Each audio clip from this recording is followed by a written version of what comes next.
हाँ तो नमस्कार विद्यार्थियों, स्टडी विद सीप के ऑनलाइन प्लेटफॉर्म पर आपका हार्दिक स्वागत है। अभी 10वीं और 12वीं के बच्चों को पास कर दिया गया। सारे बच्चे जो थे पिछली क्लासों में उनको प्रमोट करके आगे की क्लासों में कर दिया। 9वीं से लेकर पहली से लेकर 9वीं तक और 11वीं का तो सिलेबस पिछले साल से ही एनसीईआरटी लगा दिया गया था राजस्थान के अंदर, और इस साल से अपने 10वीं और 12वीं हैं उनके अंदर भी एनसीईआरटी सिलेबस लगा दिया गया है। पिछले साल तक तो अपने क्या चलता था, राजस्थान बोर्ड का खुद का सिलेबस चलता था, और अब जो चलेगा 10वीं 12वीं की बोर्ड की क्लासों में वो एनसीईआरटी का सिलेबस चलेगा।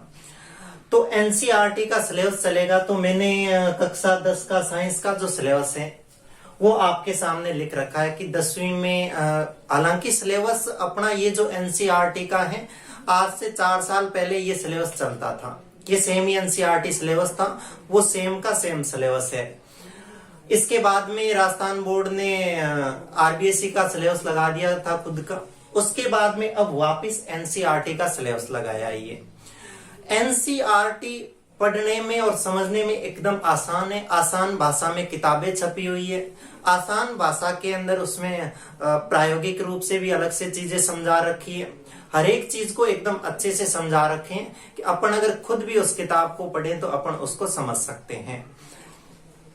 एनसीईआरटी एकदम सरल है, समझने में एकदम सरल है। जैसे अपन अगर इस सिलेबस को देखें तो सामान्यतः देखो अपने पिछले सिलेबस के अंदर लगभग 19 लेसन थे, इसके अंदर 16 लेसन है। अपने लेसन लगभग वो ही है। देखो रासायनिक अपना पहला अध्याय अगर देखें इसका तो पहला अध्याय अपना रासायनिक अभिक्रिया एवं समीकरण, और उसका जो सिलेबस का जो लेसन था वो रासायनिक अभिक्रिया और उत्प्रेरक था। इसमें से उत्प्रेरक हटा दिया गया, एक दो छोटी बड़ी चीजें और जोड़ दी गई है इसमें।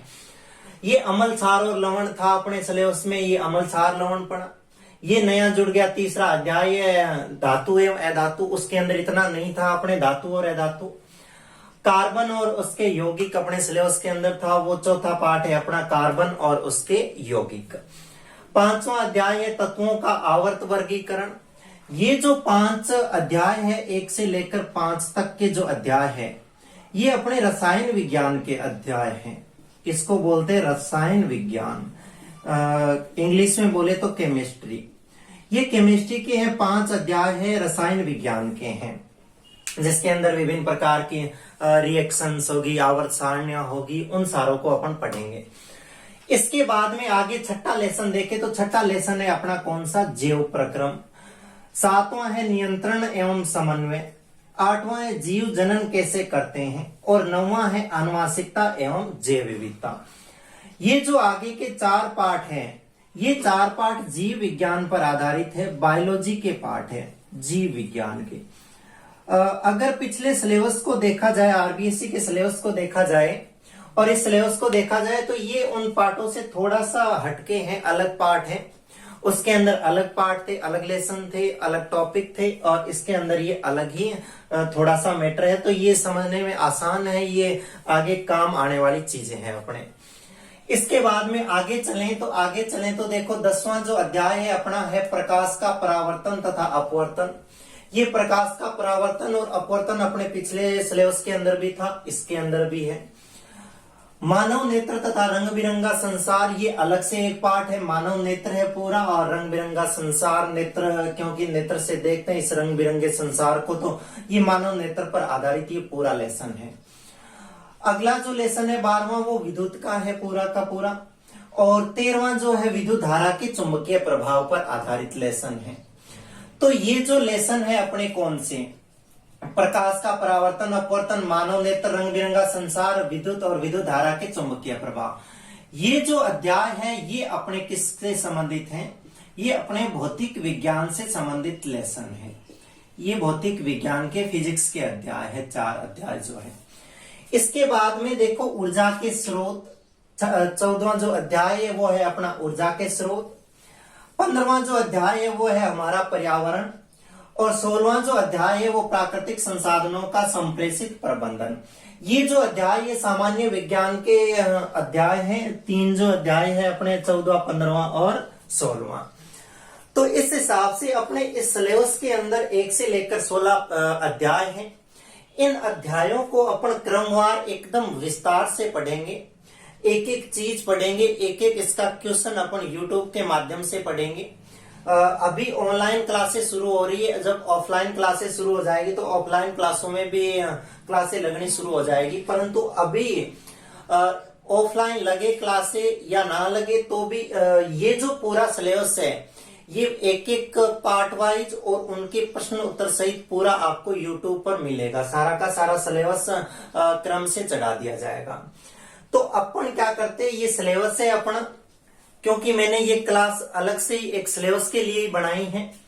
ये सिलेबस है, अपन पहले पार्ट से ही शुरुआत करते हैं। एनसीईआरटी का एकदम आसान सा सिलेबस है। अपन कल की क्लास में, अब क्योंकि आगे की क्लासेस शुरू हो गई, लगभग एडमिशन स्टार्ट हो गए क्लासों के अंदर, स्कूलों के अंदर आगे की क्लासों में, तो आपको पढ़ना तो पड़ेगा, किताबें मिल जाएगी आपको। एक बात ये है कि बच्चों के दिमाग में ये है कि है ना भी हम तो पास हो जाते हैं, क्या किताबों से पढ़ने से क्या होता है। कुछ बच्चे ऐसे हैं जिनके होता है पेपर होते नहीं है, सरकार पेपर करवाती नहीं है। देखो, पेपर करवाना मजबूरियां होती हैं सरकार की भी, क्योंकि सरकार को या जो भी अपने रक्षा करने वाले उच्च पदों पर आसीन है, उनको पढ़ाई से ज्यादा अपने स्वास्थ्य की चिंता होती है। तो वो स्वास्थ्य का ध्यान रखते हुए ये पेपर कैंसिल करना और करना, वो सारा सिस्टम करते हैं, तो वो अपने फायदे के लिए ही होता है। परंतु पढ़ाई का मतलब ये नहीं होता कि अपन पढ़ाई करके और सिर्फ पेपर पास कर ले, पेपर पास करके अगली क्लास में चले जाएं।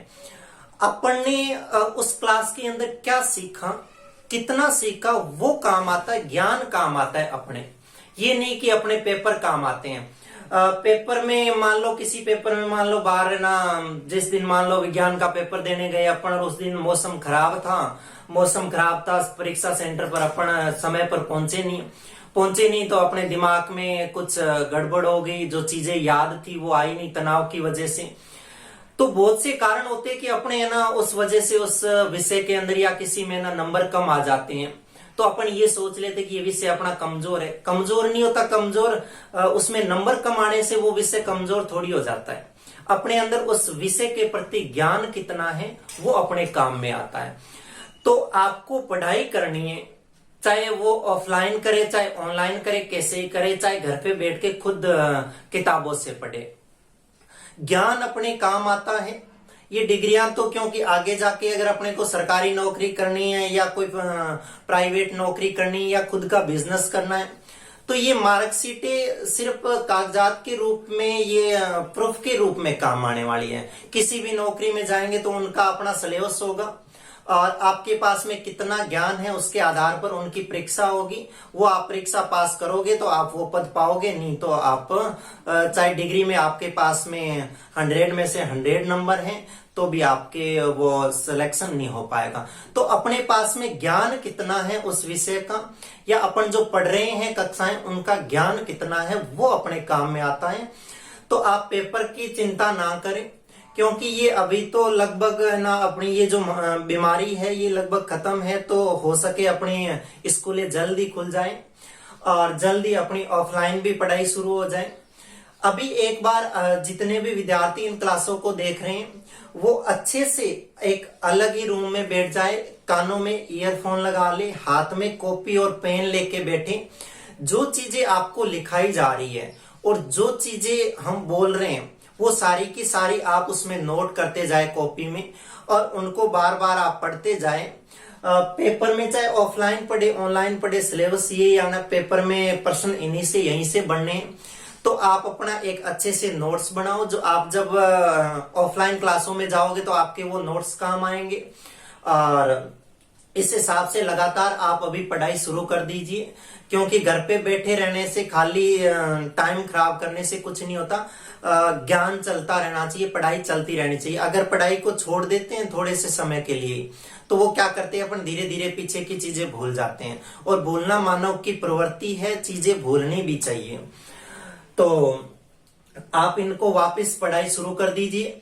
अभी इस YouTube चैनल पे SST की क्लास तो शुरू कर दी गई है, साइंस की क्लास और मैथ्स की क्लास भी 1-2 दिन में शुरू हो जाएगी। बाकी कोशिश करेंगे कि और भी सारी क्लासें हैं वो आपको इस YouTube चैनल स्टडी विद सीप के माध्यम से आप तक पहुंची। आप अपनी पढ़ाई को अच्छे से करें और एक बार जब तक ये थोड़ी सी बीमारी है तब तक घर में रहें और सुरक्षित रहे, अपने स्वास्थ्य का ख्याल रखें और साथ साथ में पढ़ाई करते जाएं। तो अपन अब मिलते हैं आगे की क्लास में इस पहले लेसन के साथ में, और पहला लेसन अपन शुरू करेंगे रासायनिक अभिक्रिया एवं समीकरण। तब तक के लिए आप उस क्लास का इंतजार करिए। धन्यवाद।